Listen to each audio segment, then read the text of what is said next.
আমার বাবাকে সম্মান করার জন্য যদি আমি দাঁড়াতে পারি, আমার শ্বশুরকে সম্মান করার জন্য যদি আমি দাঁড়াতে পারি, আমার পীরকে আমার উস্তাদকে সম্মান করার জন্য যদি আমি দাঁড়াতে পারি, আমার নবীকে সম্মান করার জন্য দাঁড়াতে পারবো না কেন? এই আনসাররাহু আন ইয়াতামাসসালা লাহুর রিজালু কিয়ামান ফালইয়াতাবাওয়া মাকআদাহু মিনান নার। এর অর্থ হইল, যাকে দাঁড়াইয়া সম্মান করলে খুশি হয় তার ঠিকানা জাহান্নামে।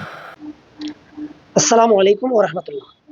সম্মানিত দর্শক শ্রোতা, কওমিদের একজন বড় আলেম, মুরব্বী আলেম,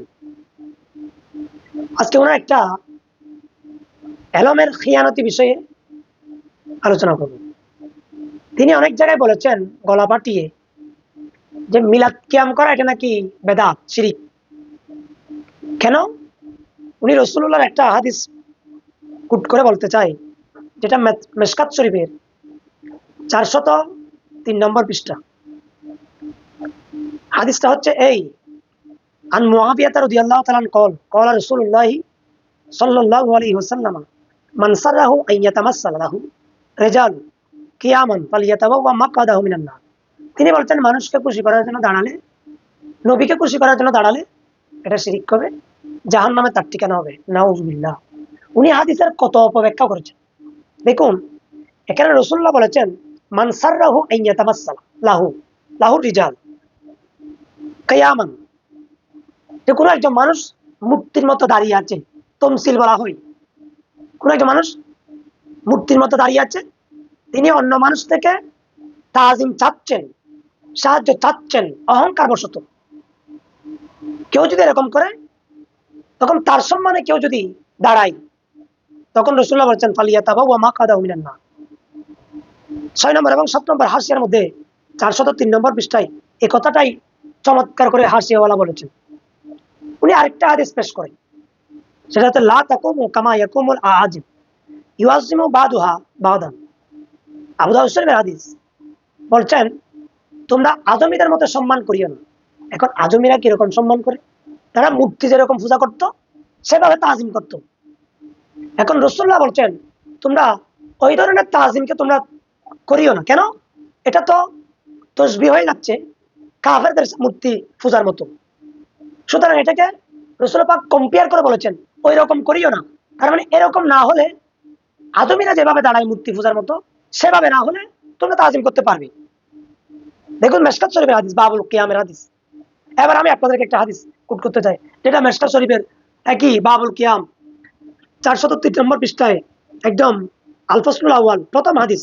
সেখানে রাসূলুল্লাহ বলেছেন যে কুমু ইলা সাইয়্যিদিকুম, যে তোমরা তোমাদের নেতার সম্মানার্থে তোমরা দাঁড়িয়ে যাও। হযরত সাদ রাদিয়াল্লাহু তাআলার সম্মানে তোমরা দাঁড়িয়ে যাও। এখন এটা তার সম্মানে দাঁড়াচ্ছেন, এটা কি জায়েজ নাকি না জায়েজ? আপনি যখন এই 4 নম্বর হাসিয়ার মধ্যে যাবেন, তখন সেখানে বলা হচ্ছে যে এটা ওনার সম্মানে রাসূল পাক সাল্লাল্লাহু আলাইহি ওয়াসাল্লাম দাঁড়াতে বলেছেন, এবং আরো অন্যান্য সাহাবা ইকরামের সম্মানে দাঁড়ানোর জন্য রাসূল পাক অনেক সাহাবা ইকরামদেরকে বলেছেন, যেটা 4 নম্বর হাসিয়ার মধ্যে আছে। আমি আপনাদেরকে একটি রেফারেন্স আরো চমৎকার করে বলতে চাই, যেটা বুখারী শরীফ, এই হাদিস খানা 537 নম্বর পৃষ্ঠার মধ্যে আছে। এই হাদিস খানা, এই হাদিসের ব্যাখ্যায় আল্লামা মুহিউদ্দিন নববী রহমতুল্লাহ আলাইহি একটা ঘটনা, একটা ফতোয়া নকল করেছেন, এবং শারহে বুখারী আল্লামা ইমাম কেরমানি রহমতুল্লাহ আলাইহি একটি এখানে ফতোয়া নকল করেছেন। এখানে বলছেন যে ওয়াফিহি, যে ইস্তিহবাবুল কিয়ামি লিসসাআদাতি কাযা ফিল কেরমানি। বলছেন সম্মানিত ব্যক্তিদের জন্য কিয়াম করা এটা ইস্তেহবাবান, এটা মুস্তাহাব, এটা জায়েজ। দেখুন এই কথা কিন্তু কওমিদের যিনি আলেম নুরুল ইসলাম অলিপুরি দেওবন্দি, সে কিন্তু বলে না। সে বলে কিয়াম করা এটা শিরিক, বেদাত। অথচ ইমাম কেরমানি বলছেন যে ইস্তেহবাবুল কিয়ামি লিসসাআদাতি, সম্মানিত যারা তাদের জন্য কিয়াম করা এটা ইস্তেহবাব, মুস্তাহাব, জায়েজ। শুধু এই কথা বলে নাই, এখানে বলা হচ্ছে ওয়াতাজ্জা বিহিল জামাহির লিইকরামে আহলিল ফদলি বিল কিয়ামি, যারা আহলুল ফদল আছে, সম্মানিত যারা ব্যক্তি আছে, তাদের জন্য কিয়াম করা এটা জায়েজ, এটা মুস্তাহাব। ইজা আকবালু ওয়া আম্মাল কিয়ামু, যে বলছেন যখন তারা সম্মানিত ব্যক্তিরা যখন সামনে আসে, যে তাদেরকে তাজিম করা, ইস্তেকবাল জানানো, তার জন্য দাঁড়ানো, এটা সম্পূর্ণ জায়েজ এবং মুস্তাহাব। একথা ইমাম নববী বলেছেন। কলান নববী হাজাল কিয়াম লিল কাদিমি মিন আহলিল ফদলি মুস্তাহাব্বুন। যে আল্লামা ইমাম মুহিউদ্দিন নববী বলেছেন যে হযরত সাদ রাদিয়াল্লাহু তাআলা যে আসলেন, উনার সম্মান যে পেয়ারা নবী রাসূল করিম সাল্লাল্লাহু আলাইহি ওয়াসাল্লাম সাহাবায়ে কিরামদেরকে বলেছেন, উমু ইলা সাইয়্যিদিকুম, তোমরা তোমাদের নেতার সম্মানে দাঁড়াও, যে এটা হচ্ছে মুস্তাহাব। সুতরাং বুজুর্গ, সাআদাত, সম্মানিত ব্যক্তিদের সম্মানে দাঁড়ানো এটা সম্পূর্ণ জায়েজ, এটা না জায়েজ নয়। আল্লামা ফতোয়া হাদিসের মধ্যে আল্লামা শিহাবুদ্দিন ইবনু হাজার হাইতমি মক্কি রহমতুল্লাহ আলাইহি, উনি একটি এখানে বাব এনেছেন। তিনি সেখানে বাব রচনা করেছেন যে ইন্নাফিল কিয়ামে ফি আসনাই মৌলিদিহি শরীফ বিদাতুন লা ইয়ামবাগি ফেলুহা। উনি বলছেন রাসূলুল্লাহর মৌলিদের জন্য দাঁড়ানো এটা একটা বেদাত, তবে এটা কোন বেদাত? বেদাত হাসানা। কেন?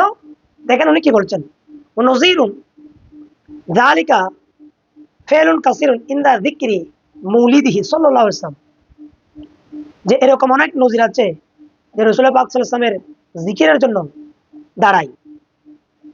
উনি বলছেন ওয়াদু উম্মুহু লাহু মিনাল কিয়ামি ওয়া হুয়া আইজান বেদাতুন লাম ইয়ারুদ্দু ফিহি শাইউন। উনি বলছেন এটা যদি যারা আহালুল তাফাক্কু, যারা আহলে তাফাক্কু যদি না হয় তখন সেটা হচ্ছে বেদাত। তবে উনি বলছেন আলা আন্নান নাসা ইন্নামা ইয়াফআলুনা যালিকা তাযীমান লাহু সাল্লাল্লাহু আলাইহি ওয়াসাল্লাম, এটা যদি রাসূল পাকের তাযীমে করে, ফাল আওয়ামু মাযুরুনা লিযালিকা, এটা হচ্ছে যারা আওয়াম, যারা জানে না কিয়াম সম্পর্কে, তাদের জন্য এটা না জায়েজ। তবে বেখলাফিল হাওয়াস, যারা জানে, যারা আহলুল কিয়াম সম্পর্কে জানে, তাদের জন্য এটা সম্পূর্ণ বিপরীত, তার মানে জায়েজ। সুতরাং রাসূলুল্লাহর তাজিমে কিয়াম করা এটা জায়েজ। আমি যদি আপনাকে একটি কথা বলি, যে রাসূল পাকের কিয়াম যারা করে এটা কি তারা জানে না? অবশ্যই জানে, সবাই জানে। সুতরাং আল্লামা শিহাবুদ্দিন ইবনে হাজার হাইতামি মক্কির ফতোয়া মোতাবেক রাসূলের তাজিমে যারা কিয়ামকে জানে তার জন্য এটা সুন্দর জায়েজ, এটা সম্পূর্ণ মুস্তাহাব একটা আমল। বুখারী এবং মিশকাত শরীফের মাধ্যমে এটা প্রমাণিত হয়। শুধু তাই নয়, এখানে মিশকাত শরীফের মধ্যে একটি বাব রচনা করেছেন বাবুল মুসাফাত ওয়াল মুআনাকাতে। ওই বাবের মধ্যে রাসূল করিম সাল্লাল্লাহু আলাইহি ওয়াসাল্লাম যখন মা ফাতেমার ঘরে যেতেন, তখন মা ফাতেমা রাসূল পাকের সম্মানে দাঁড়াতেন এবং রাসূল পাকের হাত মোবারক চুম্বন করতেন, ওনার স্থানের মধ্যে রাসূল পাককে বসাতেন। শুধু তাই নয়, মা ফাতেমা যখন রাসূলের ঘরে যেতেন, রাসূল ওনাকে শপথের জন্য দাঁড়িয়ে রাসূল ওনাকে ইস্তেকবাল জানাতেন, সম্মান। এটাও এটা একটা শপথ। সুতরাং কওমীদের যিনি আলেম, উনি এত বৃদ্ধ অবস্থায় মন গড়া কথা বলে মানুষকে ধোঁকাবাজি করছেন, আল্লাহ ওনার ধোঁকা থেকে হেফাজত করুক। আমরা রাসূল পাকের সামনে দাঁড়িয়ে মিলাদ কিয়াম করি, তাজিম করি, এটা সম্পূর্ণ জায়েজ, সুন্নত এবং মুস্তাহাব। আমি আরেকটি হাদিস আপনাদেরকে কোট করতে চাই, যে উনি বলেন যে রাসূলুল্লাহ কিয়ামেন তাজিমে নাকি সাহাবায়ে কেরাম কিয়াম করেন নাই। যেগুলো মিশকাত শরীফের 403 নম্বর হাদিস, 3 নম্বর পৃষ্ঠার মধ্যে 3 নম্বর পৃষ্ঠার মধ্যে 403 নম্বর পৃষ্ঠার মধ্যে 4705 নম্বর হাদিস। এখানে একটা হাদিস রওয়ায়াত চান আবি হুরায়রা রাদিয়াল্লাহু তাআলা কল কানা রাসূলুল্লাহ সাল্লাল্লাহু আলাইহি ওয়াসাল্লাম ইয়াজলিসু মা'ানা ফিল মসজিদি ইউহাদ্দিসুনা, রাসূলুল্লাহ আমাদের সাথে মসজিদে বসে আলোচনা করতেন। ফাইদা কামা কুমনা কিয়ামান, তখন রাসূলুল্লাহ দাঁড়াতেন, আমরাও দাঁড়িয়ে যেতাম। হাত্তা নারাহু, যতক্ষণ না আমরা দেখছি কদ দাখালা বাদা বুয়ুতি আজওয়াজিহি, রাসূল পাক সাল্লাল্লাহু আলাইহি ওয়াসাল্লাম যতক্ষণ কোনো স্ত্রী ঘরে প্রবেশ করতে আমরা দেখি নাই, অতক্ষণ আমরা দাঁড়িয়ে থাকতাম। এটাকে বলা হয় কিয়াম। রাসূল পাকের তাজিমে সম্মানে যতক্ষণ রাসূলুল্লাহ মসজিদে নববী শরীফ থেকে বের হয়ে স্ত্রী ঘরে যাচ্ছেন না, ততক্ষণ সমস্ত সাহাবায়ে কেরামরা দাঁড়িয়ে থাকতেন। আরেকটা হাদিসে পাক আছে, রাসূল পাক বলছেন তোমরা দাঁড়িয়ে থাকাকে আমি অপছন্দ করি। সেটা হচ্ছে রাসূল পাক দীর্ঘক্ষণ দাঁড়িয়ে থাকা পছন্দ করতেন না। কারণ আমি ঘরে যাচ্ছি, আমার দৈনন্দিন আমি কাজ কারবার করছি, তোমরা দাঁড়িয়ে থাকবা, এটা আমি পছন্দ করি না, এটা আমি অপছন্দ করি। সুতরাং আপনি যখন এই হাদিসগুলোকে যখন মিলিয়ে দেখবেন, তখন দেখবেন একটি ফলাফল বের হয়ে আসে যে সাহাবায়ে কেরাম কিয়াম করতেন, মা ফাতেমা কিয়াম করতেন, রাসূলুল্লাহ কিয়াম করতে বলেছেন। সুতরাং মিলাদ কিয়াম করা, মিলাদ কিয়ামের জন্য দাঁড়ানো, এটা মুস্তাহাব, সুন্নতে হাসানা, এটা আমল করা অত্যন্ত ফজিলতপূর্ণ। আসসালামু আলাইকুম।